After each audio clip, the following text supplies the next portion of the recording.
Welcome guys. आइए अब हम लोग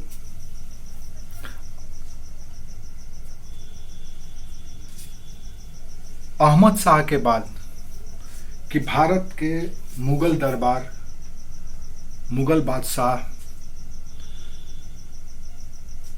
की कहानियों को देखते हैं।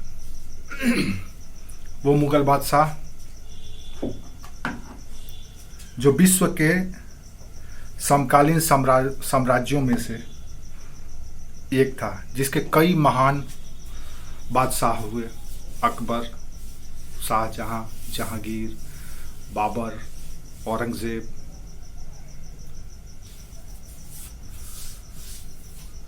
ऐसे ऐसे प्रतापी शासक हुए। लेकिन वही मुगल एम्पायर में ऐसा घून लगा कि धीरे धीरे ये विशाल साम्राज्य ताश के पत्तों की तरह बिखरने लगा। और इसका कारण था दरबारी षड्यंत्र, अमीर उमरा, जागीरदार की महत्वाकांक्षा और कुछ विपरीत परिस्थितियां जिसे प्रकृति ने तैयार कर दी थी। नहीं तो नादिर शाह क्यों आता लूटने के लिए, अहमद शाह क्यों आता लूटने के लिए। उसके पास मिडिल एशिया का क्षेत्र इतना विशाल था, उधर ही करता शासन। अब विडंबना देखिए, जो उम्मा के नाम पे इस्लामिक साम्राज्य स्थापित किया जा रहा था, इस्लामिक भाईचारे को, इस्लामिक बंधुत्व को, इस्लाम के नाम पे भाई भाई, धार्मिक भावना या धर्म के आधार पर जो भाईचारा होता है इस्लाम में, उसको उम्मा कहा जाता है। तो उम्मा के कॉन्सेप्ट को नकार दिया गया। एक मुसलमान ही दूसरे मुसलमान इस्लामिक राज्य पर आक्रमण कर रहा है, हत्या कर रहा है, जिनोसाइड कर रहा है, जनसंहार कर रहा है, महिलाओं की इज्जत लूटी जा रही है। राजधानी के दूर दराज के इलाकों में भी अफरा तफरी मच गया। लेकिन उस समय के कुछ स्वतंत्र शक्तियां थी जिसने या जिन्होंने भारत की मर्यादा को, प्रतिष्ठा को बचाने में सक्षम रहे। ये क्षेत्रीय शक्तियां कहीं ना कहीं बहुत ही सकारात्मक थी। इनका सकारात्मक ऐतिहासिक आप कह सकते हैं कि सकारात्मक ऐतिहासिक योगदान रहा है, जिसके हम और आप ऋणी हैं। होना भी चाहिए। अगर ये नहीं होते तो औरंगजेब जैसे कट्टर, धर्मांध, इनटॉलरेंट बादशाह को संभालना बड़ी चुनौतीपूर्ण था। देखते हैं मुगल दरबार की आगे की कहानी। मुगल दरबार की आगे की कहानी शुरू होती है आलमगीर द्वितीय से। 1754 से लेकर के 1857, लगभग 100 वर्षों का शासनकाल। ये 100 वर्ष सिर्फ देखने के लिए है। मुगल इसके बाद से, आलमगीर के बाद से सिर्फ और सिर्फ सांकेतिक बादशाह रह जाते हैं, एक दिखावा मात्र के लिए कि वो मुगल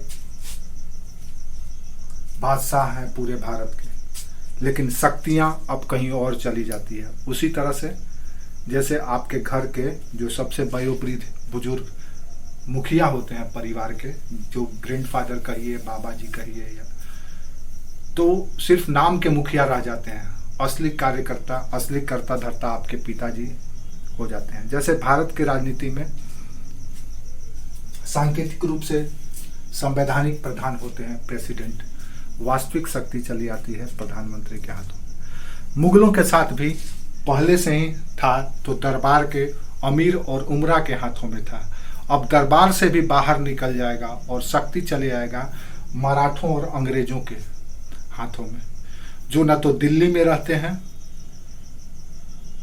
न तो मुगल दरबार में रहते हैं। एक बंगाल में रहता है ईस्ट इंडिया कंपनी, दूसरा महाराष्ट्र मराठा क्षेत्र में रहता है। लेकिन प्रभाव यहीं से बैठे बैठे गोटी सेट करते रहते हैं। आइए देखते हैं आलमगीर द्वितीय के बारे में। आलमगीर द्वितीय दरअसल दारा शिकोह की तरह एक धार्मिक व्यक्ति था। वो अध्ययन में कुरान का, धर्मशास्त्रों का अध्ययन में रुचि रखता था। उसको राजनीति से कोई ज़्यादा लेना देना नहीं था।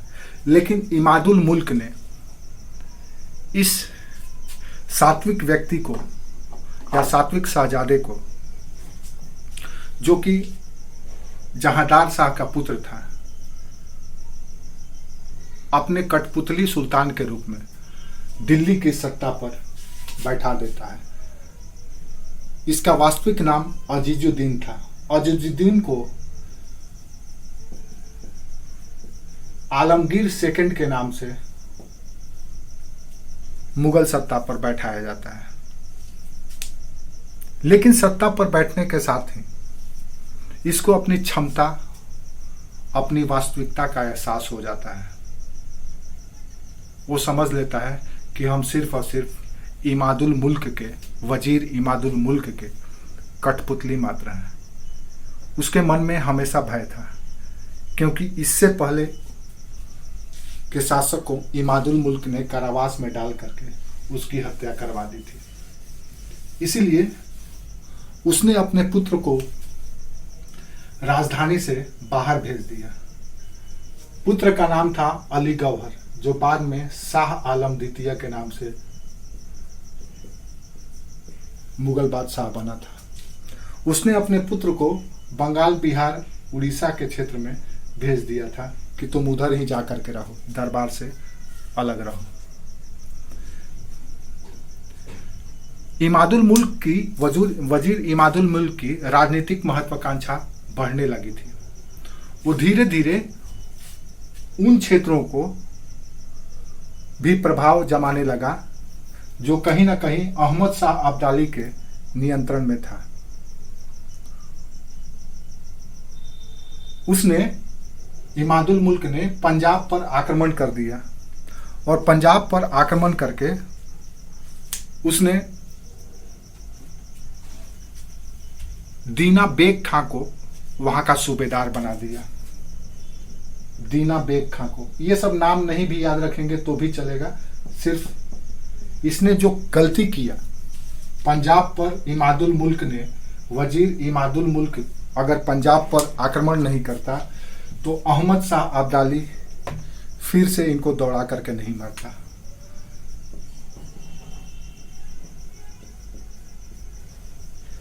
इमादुल मुल्क ने पंजाब पर नियंत्रण किया, अधिकार कर लिया और यहाँ पर अपना सूबेदार, रिप्रेजेंटेटिव गवर्नर के रूप में दीना बेग को नियुक्त कर दिया।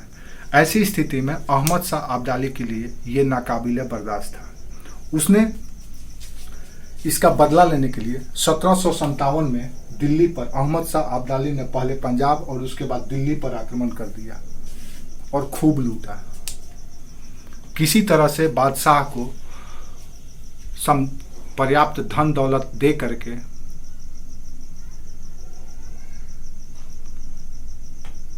मना करके अब्दाली को वापस भेजा गया। तो पहली गलती इमादुल मुल्क की ये हुई। अब इस कमजोरी का फायदा उठा करके मराठे भी पंजाब पर आक्रमण कर दिए और पंजाब के लाहौर में मराठों का नियंत्रण हो गया। अब ये मराठों का लाहौर पर नियंत्रण अहमद शाह अब्दाली के लिए दोबारा इन्विटेशन हो गया, जिसका परिणाम होगा 1761 का पानीपत का तृतीय युद्ध, बैटल ऑफ थर्ड वार, पानीपत का थर्ड वार, ये आप कह सकते हैं बैटल ऑफ पानीपत या थर्ड बैटल ऑफ पानीपत का तीसरा युद्ध, जिसमें मराठे पराजित होंगे और अब अंग्रेजों को, ईस्ट इंडिया कंपनी को चुनौती देने वाला कोई ऐसी शक्ति न तो मुगल रहेंगे न तो मराठे रहेंगे और उनके लिए पूरी रास्ता साफ हो जाएगी और वो आसानी से भारत की सत्ता पर नियंत्रण कर लेंगे। तो पहली भूल इमादुल मुल्क की पंजाब पर नियंत्रण, जिसका खामियाजा अहमद शाह अब्दाली का 1757 में आक्रमण और उसके बाद इमादुल मुल्क की हालत और बादशाह की हालत कमज़ोर होने का फ़ायदा उठा करके मराठों के द्वारा लाहौर पर नियंत्रण। एक बार इमादुल मुल्क ने गलती की थी, दूसरी बार मराठों ने गलती कर दी, अब्दाली को न्योता दे दिया। लेकिन अब्दाली सिर्फ अपने शक्ति के बल पे नहीं जीता था, बल्कि यहाँ पर कुछ लोग थे जिन्होंने अब्दाली की मदद की। रूहेला सरदार, निजामुल मुल्क जैसे लोग अगर जो मराठों से जलते थे, अगर अब्दाली के साथ नहीं देते तो अब्दाली नहीं जीतता। मराठे बहुत शक्तिशाली थे, लेकिन अपने ही बीच से, ये इतिहास ही पूरा धोखे का, षड्यंत्र का है। आज भी राजनीति में देखेंगे तो भारत की इस दशा का कारण ही यही है। जब जब भारत में बुरा दौर शुरू हुआ है, भारत के इतिहास का बुरा दौर शुरू हुआ है, तब तब उस कालखंड में कोई ना कोई ग्रेटेस्ट गद्दार पैदा हुआ है, महानतम गद्दार। कई नाम हैं ऐसे, और उन्हीं गद्दारों की वजह से भारत की ये दशा हुई है। और आज भी जिनको इंटेलेक्चुअल इडियट कहा जाता है, रशियन जो खुफिया एजेंसी है केजीबी, वो इनको इंटेलेक्चुअल इडियट कहती है। बुद्धिजीवी जो पत्रकार के रूप में, यूनिवर्सिटी के प्रोफेसर के रूप में, पॉलिटिशियन के रूप में, सोशल वर्कर के रूप में, एनजीओ में हैं, जो इस मातृभूमि से, इस भूमि से उनको कोई संवेदना या जज्बाती लगाव या गौरवमयी जुड़ाव कुछ भी नहीं है। वो पूरी तरह से प्रोफेशनल है। उनको लगता है कि भारत कभी देश ही नहीं था, ये सिर्फ और सिर्फ शिकार गाह था, ऐश गाह था। चाओ, लूटो, खाओ और निकलो। आज भी है भारत की राजनीति में। और भारत के समय कई मुल्क आज़ाद हुए, लेकिन आज वो किस मुकाम पे हैं? चाइना को देख लीजिए, जापान ने 2-2 बम झेला, परमाणु बम, उसके बावजूद वो किस मुकाम पे है। लेकिन हम किस मुकाम पे हैं? हम आज भी गरीबी, भुखमरी, बेरोजगारी, सांप्रदायिकता, क्षेत्रीयता, भाषावाद, जातिवाद जैसी समस्याओं में घिरे हुए हैं, लिंग भेद जैसी समस्याओं में घिरे हुए हैं। इसका कारण सिर्फ और सिर्फ ये सब प्लांट किया गया है, और ये कोई और नहीं किया है, ये इंटेलेक्चुअल इडियट कहीं दिया हुआ है, जो अपने आप को इसके लिए प्रधानमंत्री नरेंद्र मोदी जी अर्बन नक्सल शब्द का प्रयोग करते हैं। सही करते हैं। वो कभी भी भारत के उपलब्धियों का महिमा मंडन नहीं करना पसंद करते हैं। वो चीन का महिमा मंडन करेंगे। ये हर देश में पाए जाते हैं। 2-4-5% की आबादी इनकी होती है। ये हर एक देश में पाए जाते हैं। वहाँ की उस देश की विशेष की ऐतिहासिक गौरव को, अस्मिता को, एकता को वो बर्दाश्त नहीं करते हैं। उनकी स्थापित व्यवस्था को, प्रचलित व्यवस्था को वो स्वीकार नहीं करते हैं। उनको हजम ही नहीं होता है। वो अपना अस्तित्व बनाए रखने के लिए जितने भी संस्थाएं हैं वहाँ पे अपने माध्यम से करते हैं। तो इमादुल मुल्क ने गलती ये किया कि अब्दाली को निमंत्रण दे दिया पंजाब में आक्रमण करके। इमादुल मुल्क की इस गलती का खामियाजा ये हुआ कि अहमद शाह अब्दाली भारत पर आक्रमण किया। 1748 से 1767 तक करीब 6-7 बार अहमद शाह अब्दाली ने भारत पर आक्रमण किया, लूटा, खसोटा और चला गया। इस दौरान आलमगीर द्वितीय ने डर से अपने पुत्र को, अली गौहर को पूरब में भेज दिया, बोला तुम उधर ही रहो। और 1759 में इमादुल मुल्क के द्वारा आलमगीर की हत्या कर दी जाती है। और लगभग देखेंगे तो 1771 तक दिल्ली की सत्ता खाली रही। इस पर कोई मुगल बादशाह नहीं। एक बार कोशिश किया गया था कि इमादुल मुल्क के द्वारा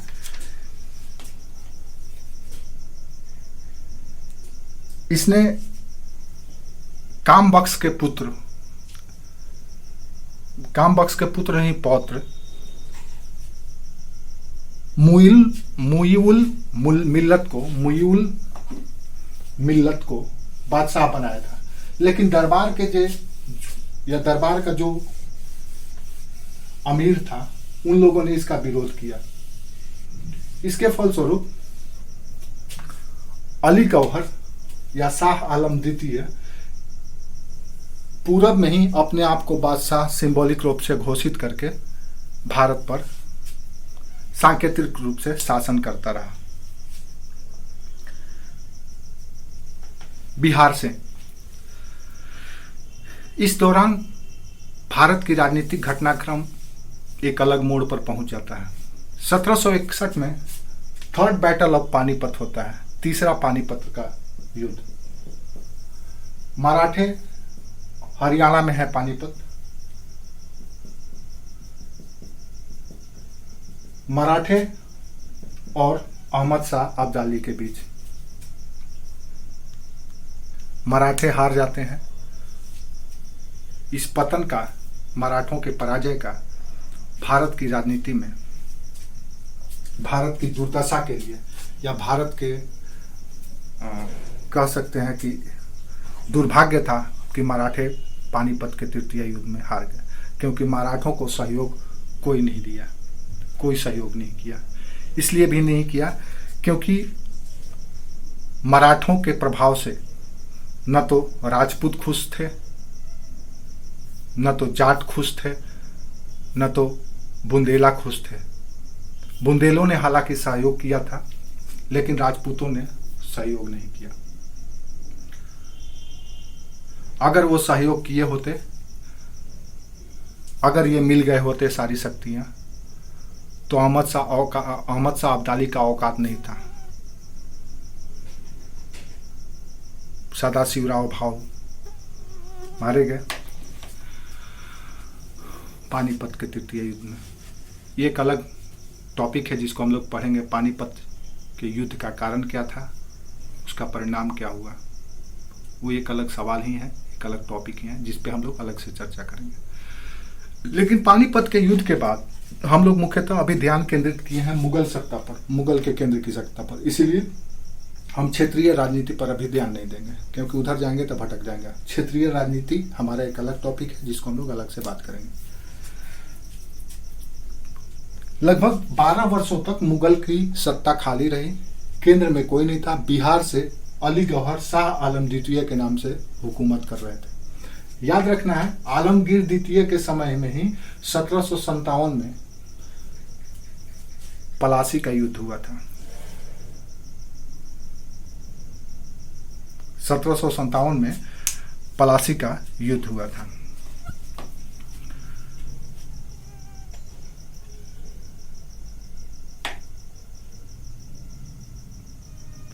पलासी के युद्ध के उपरांत ये तो निर्णय हो गया कि अब एक दूसरी शक्ति भी भारत की राजनीति में निर्णायक होने वाली है।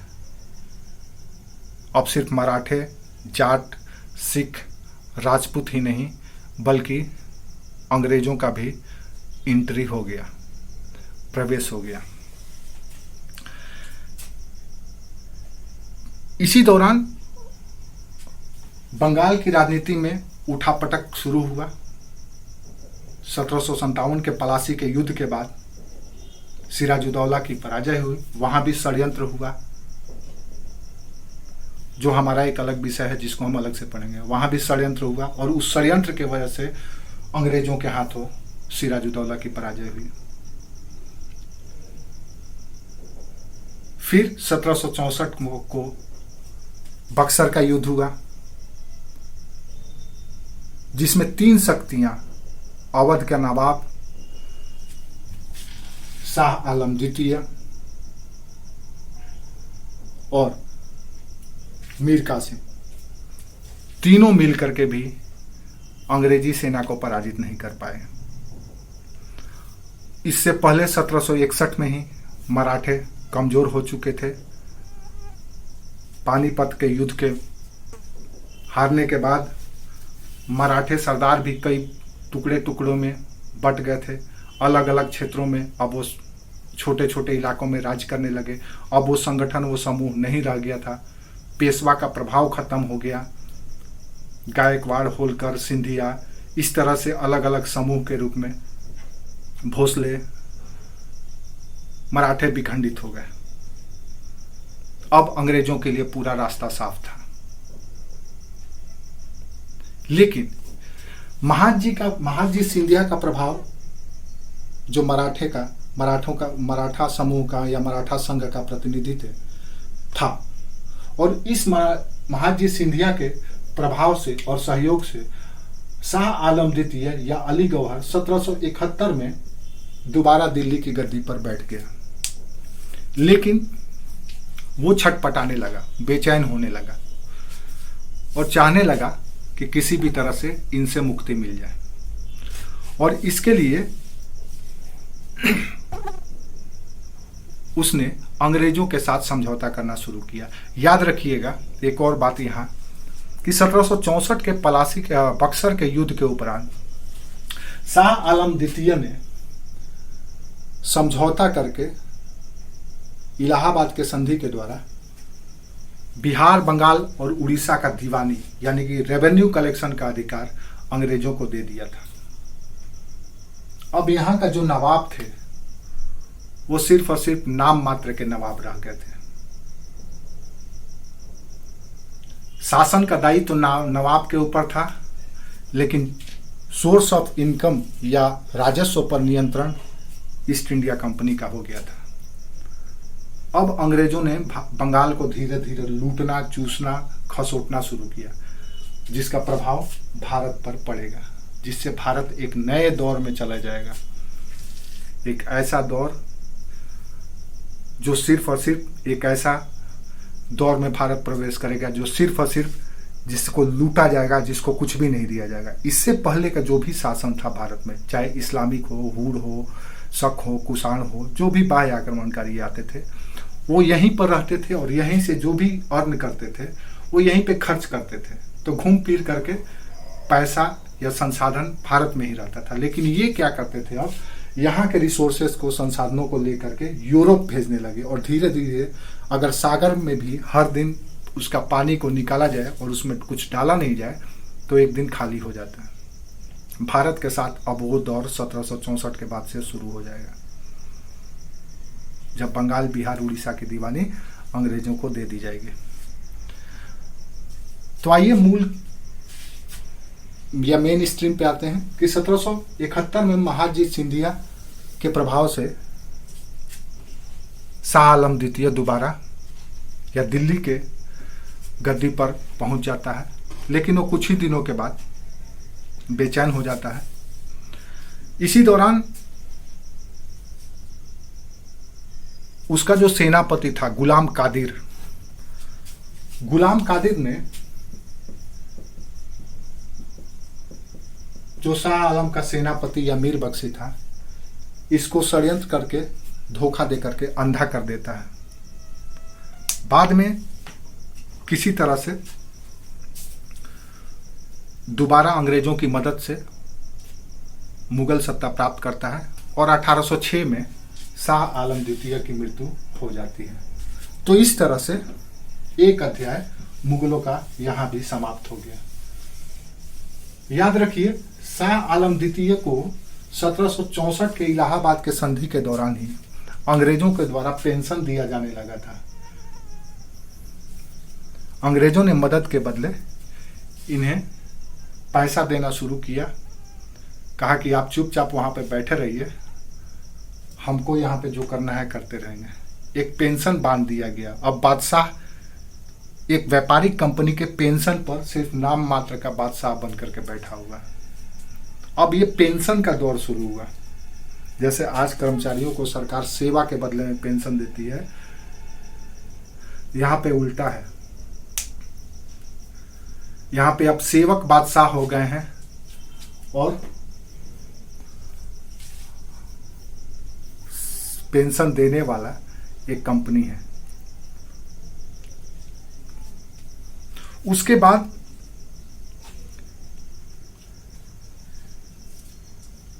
अकबर द्वितीय 1806 से लेकर के 1837 तक मुगल बादशाह बनते हैं।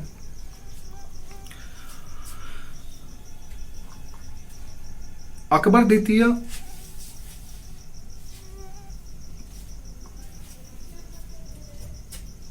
भी पेंशन भोगता था, इसे भी पेंशन दिया जाता था। याद रखिएगा, इसी पेंशन के मामला को लेकर के राजा राम मोहन राय इंग्लैंड गए थे।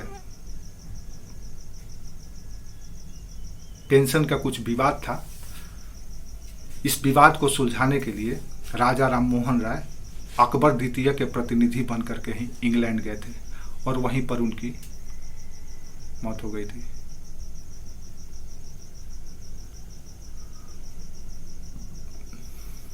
अकबर द्वितीय के बाद मुगलों का अंतिम बादशाह बना बहादुर शाह जफर।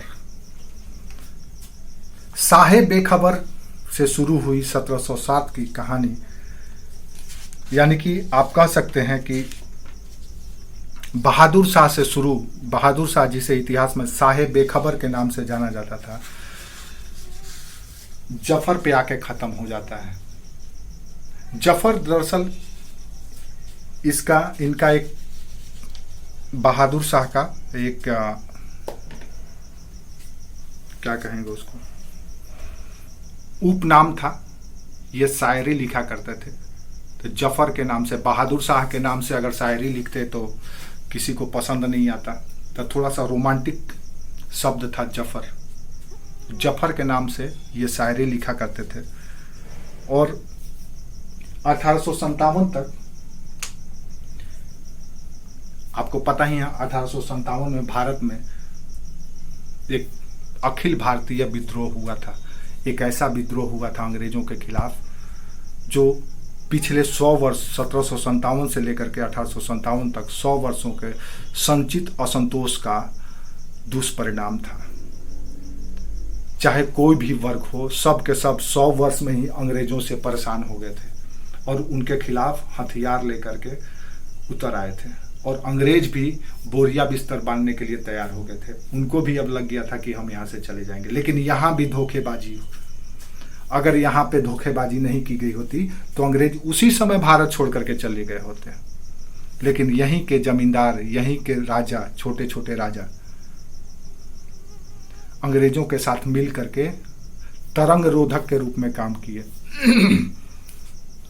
जैसे सॉकर होता है ना, सॉकर की तरह सारा वाइब्रेशन अपने ऊपर झेल लिए और अंग्रेज बच गए। अंग्रेजों ने भी सबक सीखे कि अगर भारत में रहना है तो थोड़ा सोच समझ करके शासन करना होगा।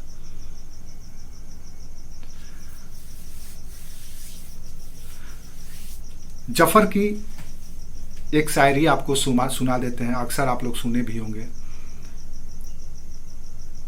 इनकी जो दुर्दशा होती है,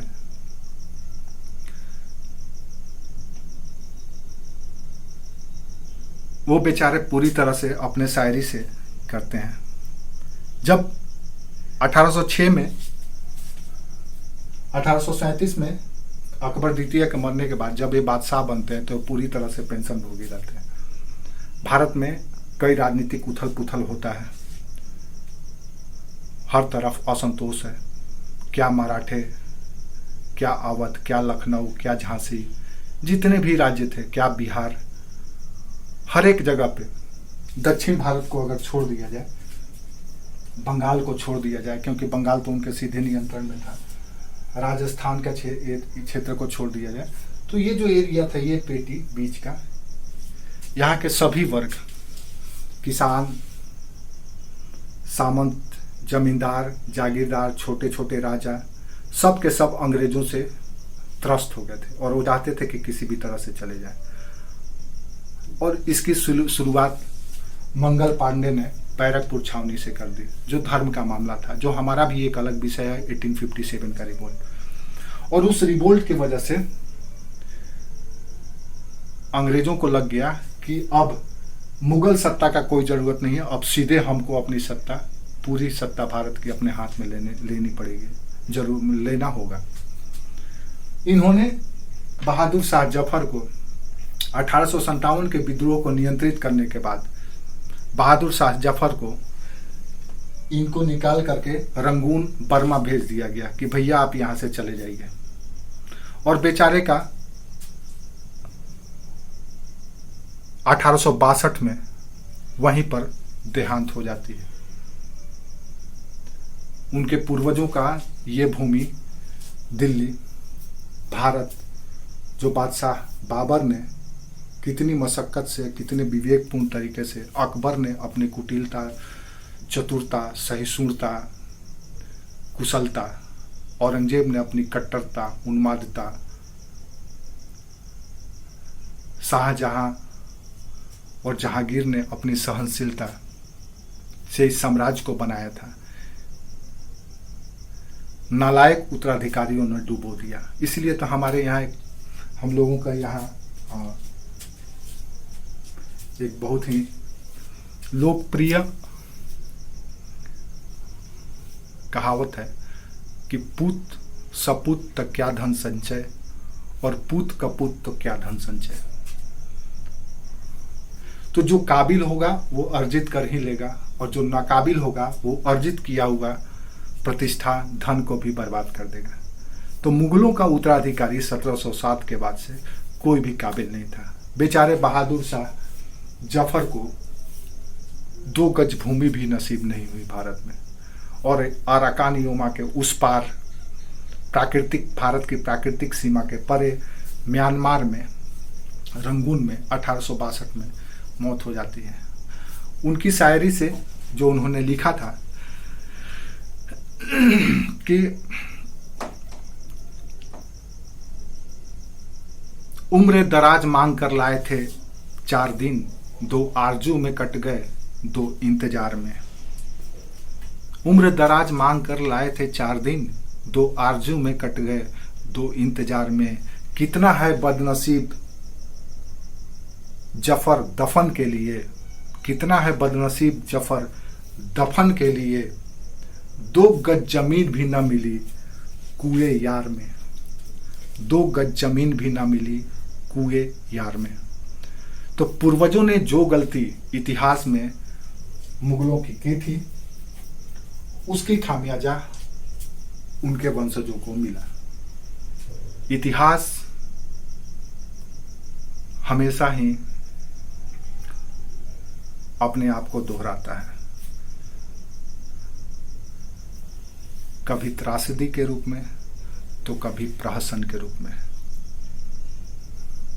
मुगलों की पटकथा यहाँ पर समाप्त हो गई, लेकिन हमारे लिए कई सवाल छोड़ करके चली गई, जो हम लोग अलग से एक वीडियो में देखेंगे कि इसमें क्या क्या कौन कौन से सवाल मेंस में पूछे जा सकते हैं, पीटी में कौन से सवाल पूछे जा सकते हैं। हमें पता है आप लोग थोड़ा बेचैन हो रहे होंगे इन नामों से कि क्या क्या नाम है। तो जो हिस्ट्री ऑप्शनल के विद्यार्थी हैं, स्टूडेंट हैं, जिनको मेंस हिस्ट्री से देना है यूपीएससी में या स्टेट पीसीएस में, तो इनका नाम सिर्फ याद रखिएगा।